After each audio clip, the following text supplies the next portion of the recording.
If you were to do absolutely nothing for a while, chances are you'd catch yourself fidgeting, reaching out for your smartphone, or looking for someone to talk to. I think you can all agree that there's a level of difficulty in being still.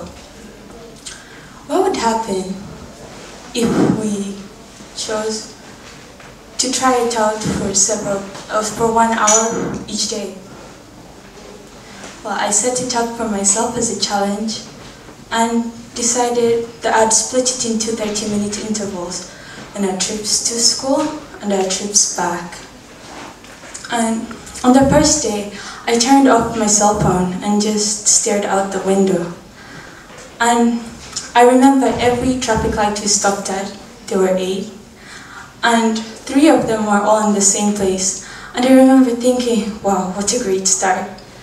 But as I kept on going, the days proved to be interesting.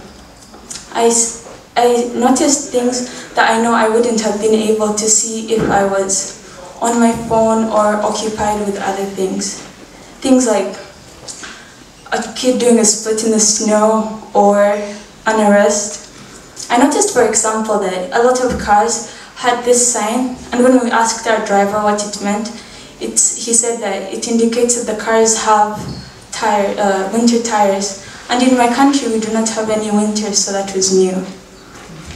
But some days the silence was uncomfortable. In those days I'd feel the temptation to get my phone, do something, and sometimes I did. In the days that I chose to persist, I noticed that my thoughts almost always drifted to the day's event, like an up day when I'd gotten an A in my test, a down day when I had got blasted in the face at PE, or just days when the weather was bleak and we had no extracurricular activities. And I'd think of every way the day had gone and everything I'd said to everyone I'd said it to, and how I could have said it better. And often in looking back and reviewing my day, I'd find some even bigger mistakes. And for a while when I'd get to that part, I'd just stop. And you'd be surprised how long you can think about your mistakes. And overthinking generally leads to blame. So after unsuccessfully doing that for several days, I decided to do it a little bit different. I decided to write it down. I'd go back and indeed review my day, but when I'd get to that part of the day when things would seem to make me stop and the urge to stay and wallow in my mistakes was strong, I'd continue writing because the day went on. And as I continued writing, I learned that I didn't have to let every thought that goes into my mind dominate it. I saw for myself that a day which I originally considered an off day was a great day by the time I was done writing about everything that had happened in it. Yes, I may have gotten a nosebleed, but the girls won that soccer game. Or the day may have been boring, but we got a free lesson for all our hard work.